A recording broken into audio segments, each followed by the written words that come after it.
Go. This question is from Jorge, or George as I like to call him. It seems to me that history is repeating itself. Certain leaders and their followers are repeating the same negative actions. How have some, sorry, it's not your writing, it's my eyes. How can it be that some go through the lower astral and come out of the cleansing levels to want to come back to try and right their wrongs, or worse, be intentionally repeating the same actions? How can this link be broken? It can only be broken by them. It can only be broken, it can be broken by the gentle path, where they slowly realize that there is more to life than the life they've been living, and that there is a different attitude towards others than the one that they have been projecting. And that's a gentle path, and that's a very slow path. Or there can be the rougher path, and the rougher path is not visited upon them, they bring it down upon themselves. They have surrounded themselves with such negative energy that what they project is pulled back towards themselves. So they suffer from the situations that they are visiting upon others.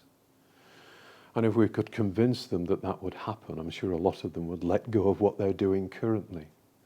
But as a result of the suffering that they have directed towards themselves, there comes a day in a year or 1,000 years where they think, I think I'll stop this.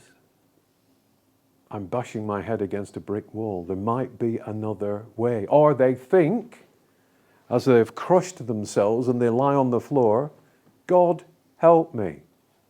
Perhaps for the first time in their lives, their current physical life. And at the point that they say and ask and scream, God help me, God helps them. The light gets in. Finally, the light gets in and reignites that pilot light that they have in their heart that has been so small as almost to go out. And then it begins to grow. And then they begin to change their attitude. But as Joseph says, and as you've quite rightly said, the same instigators is a cruel word, the same, I want to say perpetrators, that's even the worse word, the same people who were responsible for convincing the rest of us that the fall was a good idea, still accept that they're right. And because they still accept that they're right, and all they have to do is to say, perhaps we're not right, it's as simple as that, they keep coming back and coming back and coming back. And I think at this point we have to mention the animations that we've put out over the last couple of weeks. And we put those animations out to explain the fall in not simplistic terms, but chunky bites of information that can be assimilated by any soul, in order to stimulate that heart mind and to say, hang on a minute, this makes sense to me. And hopefully we will get those animations as far and as wide as we possibly can. And if you have seen them, please share them. Please recommend them to souls that you feel would benefit from viewing them, because it turns the tables. Once people understand the fall, they understand what went wrong here and why we keep repeating the same history. We've got to stop it. And the fall explanation is the most important book that Joseph communicated. It says, look, you are repeating history. Here's why you're repeating history. You need to stop repeating history. And stopping it is simple. Simply walk away from it. Decide that you have a different way of life that is beckoning to you. Accept that spiritual way of life and things will change. It's simple as that. But along with that, there's an explanation of what went wrong. And to know that we are angels. You know, I was brought up in the Catholic Church, and in the Catholic Church there were us and there were angels, and there were different things. There are only different things in vibration. Once we divest ourselves of the mistakes of the fall, we realize that we're angels too. We are fallen angels, and you see that story through a lot of religions across the world. There are elements of that story. There are elements of that story because that story, as Joseph tells it, is true. Does that answer your question, Jorge? Thank you. This is a question from Suzanne. As we're all one with everything, can we send light directly from our heart without consciously first channeling through the crown chakra? Yes. Yes. Next question, please. Yeah. The head mind is, I want to say, a pain in the neck. More accurately, a pain in the forehead, isn't it? Because that's the fight or flight mind. That's the mind that seeks all the time for us to survive, but to survive according to the head mind's dictates. And we have another mind. We have a mind in the heart. And the most effective way to send out the light is to move your consciousness from the head mind down to the heart mind. And people say, how on earth do you do that? Well, we have extensively explained how you do that. And if you didn't make it to the other days, there is a meditation that tells you how to do that and to transfer your consciousness from the head to the heart and from the heart back to the head. Once you're in a heart-mind state, that is a pure state of consciousness. It's not masked by the dictates of the earthly life. And so you can send out pure light, effective light. And we can send out light to, well, I was going to say to anyone, but we've got to be careful at the moment. We can't send out light that is then corrupted, twisted, because light is energy. And you can use light in the manner in which it is given to you, or you can step it down. You can still use that energy for your own ends, but that's corrupting the light. And that's a further, I don't want to say sin, but it's an aberration of divine law, the divine way of doing things. So we don't want to increase the darkness for those people that have chosen at this time to step into the darkness. But yes, you send light from the heart mind. You get yourself, your physical self, out of the way as much as you can. You move from here to here, you send out your light, then you move from here to here. And then there comes a time after you've been doing this for few years, perhaps, or perhaps less than that, where automatically you are thinking not from here, but from here. And if something disturbs this, you say, hang on a minute, you're not in charge. I'm in charge. From here, not from here. Now, before I run around like a headless chicken or a blue bottle trapped in a window, I am going to see what my true self says about this. And my true self knows exactly what to do about this, how to sort it out, what we should do, what we shouldn't do, whether we should act, whether we shouldn't act. So be quiet, and I will listen to you, to me, and I'll never be sent on the wrong path as a result of doing that. This is a question from Chris. For many years, scientists have been trying to measure the soul by weighing the human body at the time of death. Does the soul have any physical aspect? I'm reminded of our weighing scales. And we get to Saturday and we say, right, we're having a big bumper weigh-in. And then we get on the scales and we think, maybe if we cut our nails, maybe if we trim our eyebrows, we'll get a better result. I don't know how to answer that question. I can only perhaps answer it with an anecdote in that when I was 8 or 9, I was staying with my grandfather in his big double bed. My mum was in hospital, so my grandparents were looking after me. And I went to sleep one night, and in the middle of the night, I woke up to this brilliant light in the room. Brilliant! And through the window came my grandfather, floating above the ground, a couple of feet above the ground, looking more real than I'd ever seen him. And he saw me, came towards me and reached out his hand, and I panicked at that point. And he disappeared, and I woke up. And he was next to me in the bed, asleep.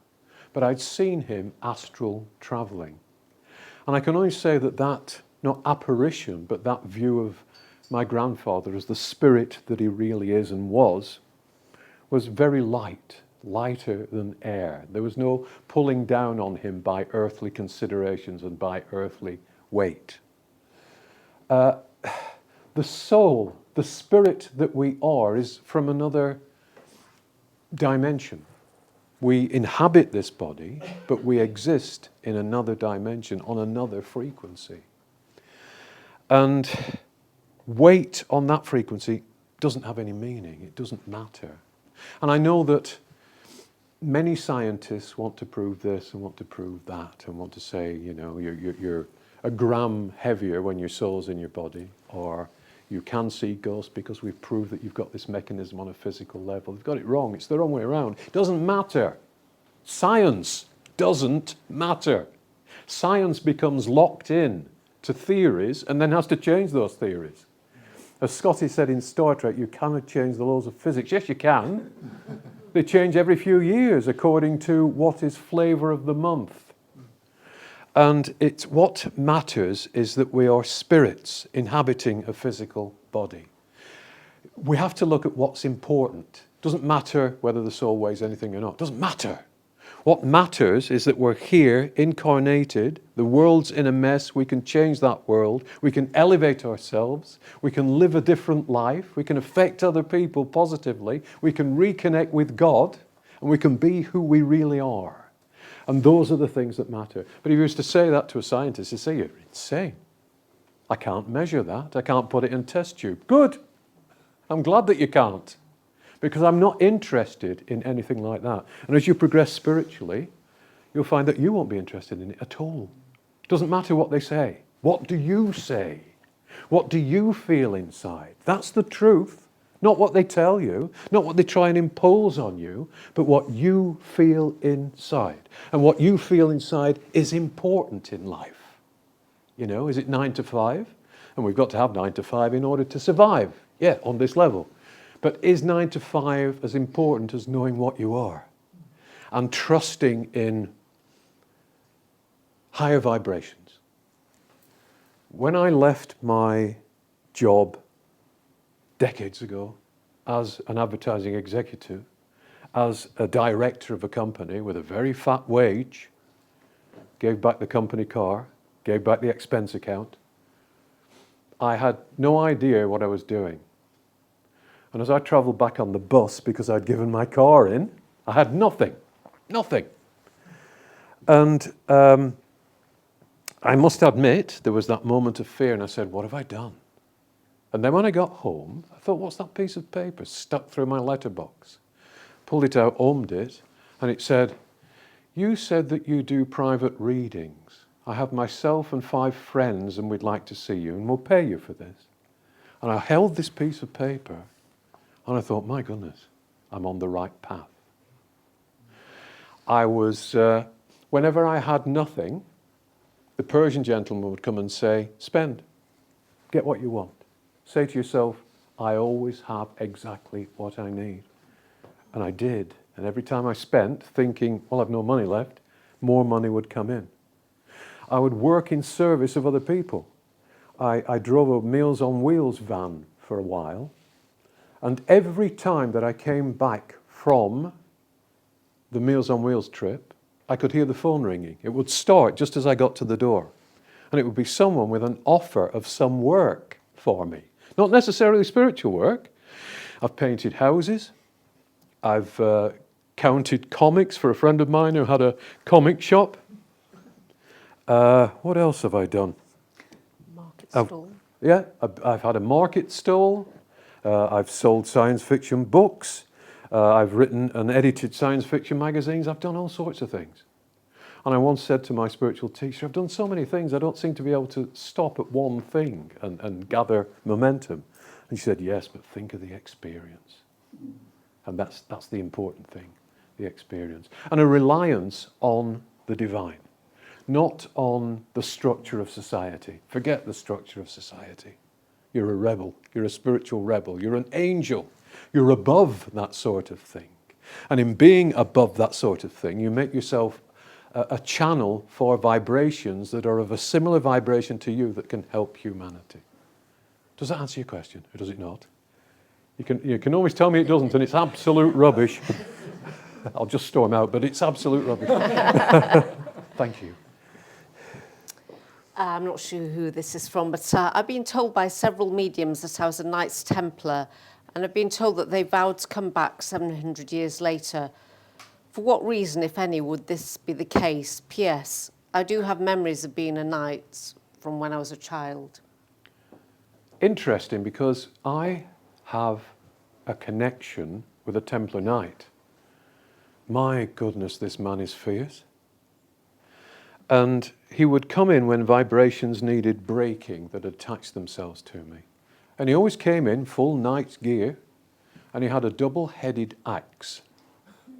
And he would go to a table, sometimes in John's room, sometimes in mine, and he would smash this axe into the table. And you would think, oh, the Templar Knight's here. So I am familiar with the movement. And I don't doubt that if you feel you've been a Templar Knight, you've been a Templar Knight, and will have those vibrations with you and those strengths with you during this life. The other half of the question concerns the 700 years. I'm not happy with numbers.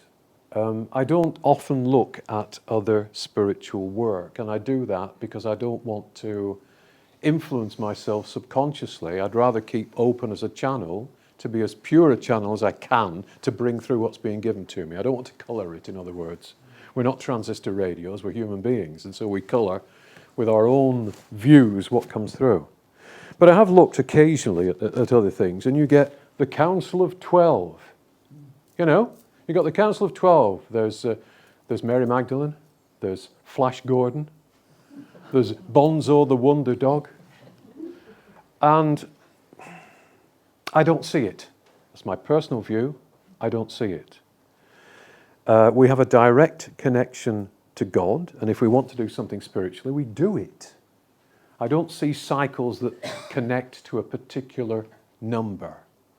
That seems to me to be restricting, you know. What do we do until the 700-year period comes around again? Twiddle our thumbs, sharpen our double-headed axe. And the spirits that have spoken to us, responsible for the jaws of communications, have never mentioned a council of 12 or a quorum of 3 or whatever at any point. And we have great high spirits that come to visit us. They're all high spirits, but you sometimes get higher spirits that come to talk and angels that come to talk. And they never speak of, you know, we're part of the seraphim and the cherubim and all that, because their take on spirituality is that we're all equal. We are not above you. That's an arrogance. And we're not arrogant. And we're not select. There is a hierarchy in spiritual spheres only in that vibrations differ.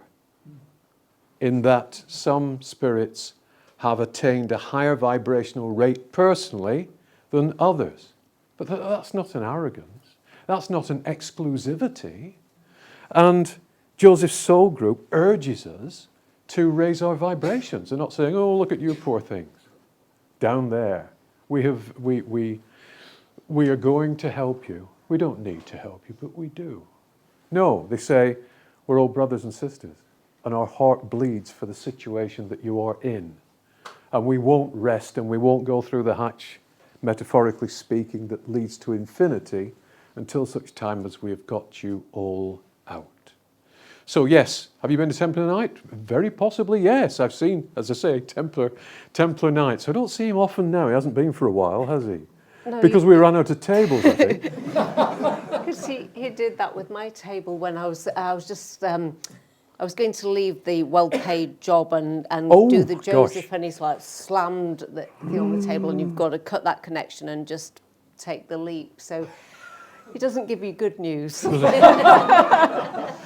Doesn't mess you about. And also with my friend Mandy, I think last time he slammed a table. Really? So she was sort of wanting to leave her well-paid job with Motorola and go out on her own, and it was cut that connection. So yes, you see, it will seem strange, but when something comes through to me, because my physical mind is not involved with it, I don't remember it afterwards. It's gone. It's come through me, but it's not of me. And so at the end of the Joseph communications, as Tony said, I'd say, did we get anything? Absolutely no idea, because we're acting as a channel, not as a filtered channel. The only thing I was wondering with the Knights Templar, and my history is a bit rusty, if they were around in the 1300s and then 700 years later it's now, Right.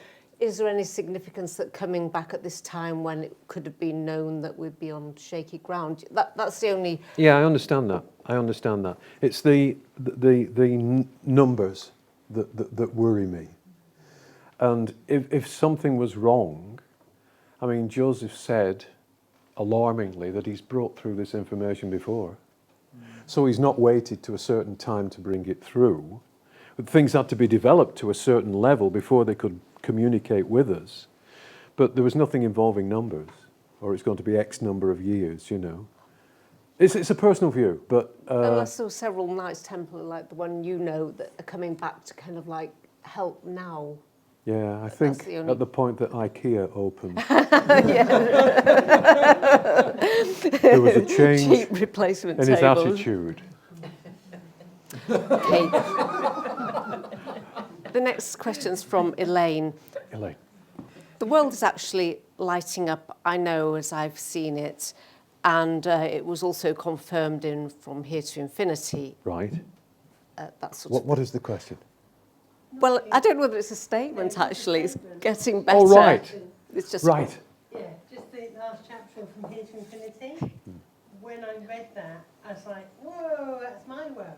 Yes. I was like, oh, yeah. So tell me about your world. Tell me how you see things When currently. I started to meditate, I was literally going into a world of light, Yes. where the trees would move, and you go and sit in a tree and feel the tree energy, and you can fly out and then fly into a mountain, and just such, ooh, and the rivers, one was just multicoloured, and all the fish were playing with us at the same time. So do you see the light energy in those things? Yes. Yes, excellent. It's as if it's all part of I'm light and they're light. Yes. Everything's light. Yes. Yes. And then, but I'd come back out of the meditation, I'd walk down the road and hit a tree and think, oh, no. But I just love being in the light. And it's one of the nicest places in the universe to go. Absolutely. Absolutely it is. I was sitting in the garden in my parents' house decades ago with my hands on my legs, just looking at the grass. And a guy suddenly turned up and he said, look at the grass. And I said, yes, grass. And he said, no, look at the grass. Really look at the grass. And I looked at the grass and I could see blue-white energy coursing in a certain pattern through every blade of grass. Yes. He then said, look at the fence. So I looked at the fence and I could see coursing through the fence a different pattern of energy, but the same energy, the same blue-white energy.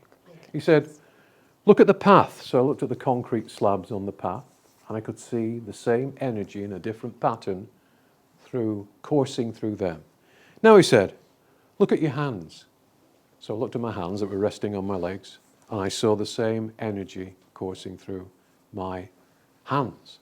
And everything in my vision at that point became this dance of divine energy. And he said, you see how everything is the same thing. Wouldn't it be wonderful if we could convince people that everything is the same thing? I think we are. We are to an extent. What I wouldn't say it worries me, but I feel a little exhausted that there are still so many who won't see. Not that they can't see, they won't see. And it's difficult because you're saying, look what I can see. And they say, you're insane. You're insane. Yeah, we don't care. But your heart bleeds for them because you want them to see. And you want everybody out. And you want everybody back in the family and everybody moving on and everybody back to their angelic self. So we are at a pivotal time. But pivotal means it can go either way. We've got to make sure that the scales come down on the side of the light, haven't we? Yes, thank you for that. The next question is about depopulation. I'm hearing a lot of information re depopulation and falling birth rates around the world. And it's been said it's been caused by the dark side, especially from 2021. And who or what's in control of this narrative or this? Yeah, trend? difficult one to answer. There's certainly someone believing they're in control, isn't there? Believing they're in control. But ultimately, there is only one control, and that's God. God is in control. And I'd like to stand in front of each one of them and move down the line and say, God is in control, not you. God. Who do you think you are? You're an angel, yes, but God is in control. And what's more, you are God. What are you playing at?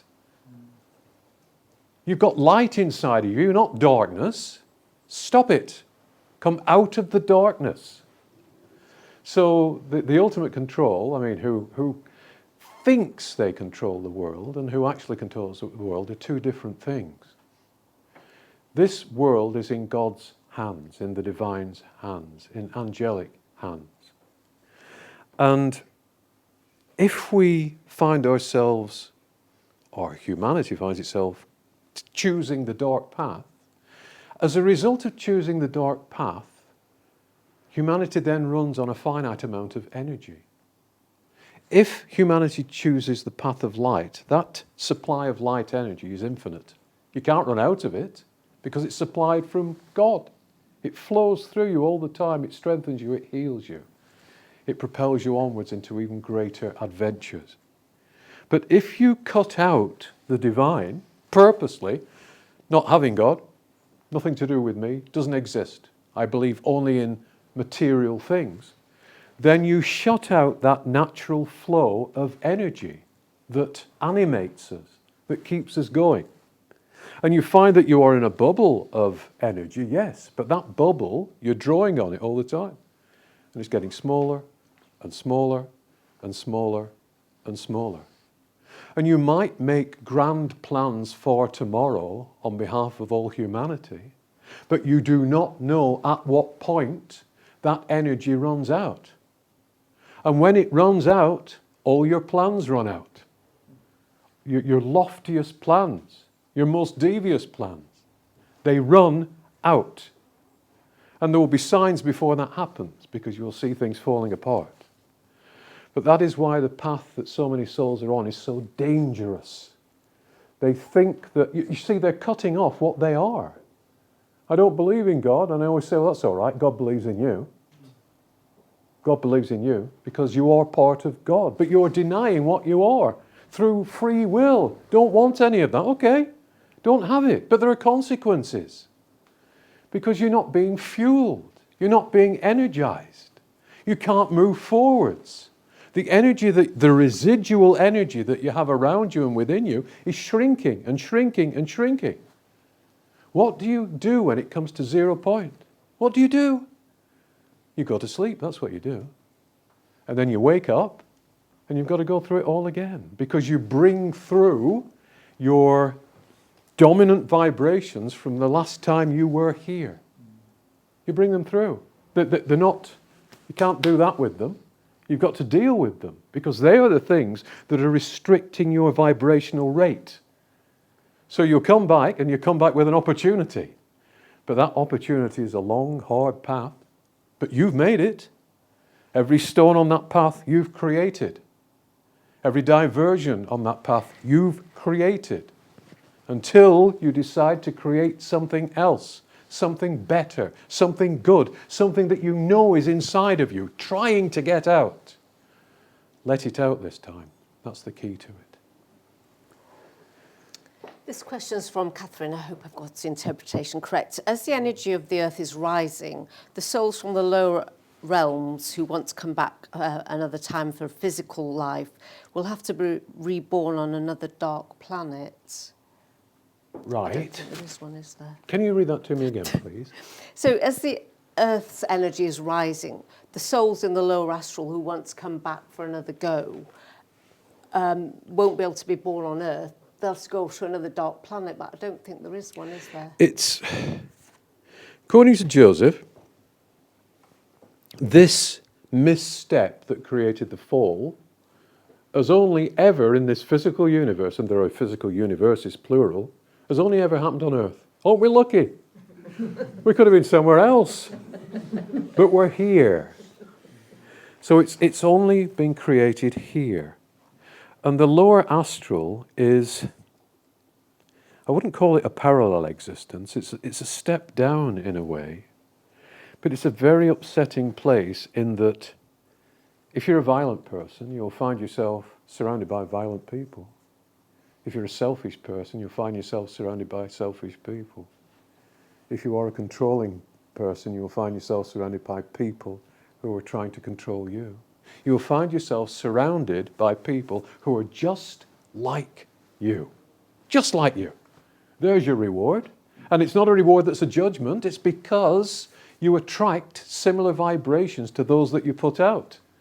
So you're going to attract towards yourself things that are exactly vibrationally equal to the way that you approach life. I don't know. I don't think people step up from the lower astral to the earth plane. I feel that they have to, first of all, if they want to get out of the lower astral, they've got to ask for the light.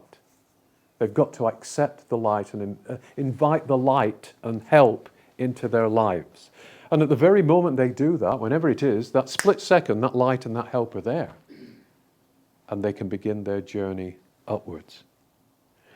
But there is a huge amount of education, I'm being told, spiritually speaking, that needs to come to souls in the lower astral before they can break out of the bubble that they have placed themselves in. And I'm also being told that there is constant watching, observing of the souls in the lower astral.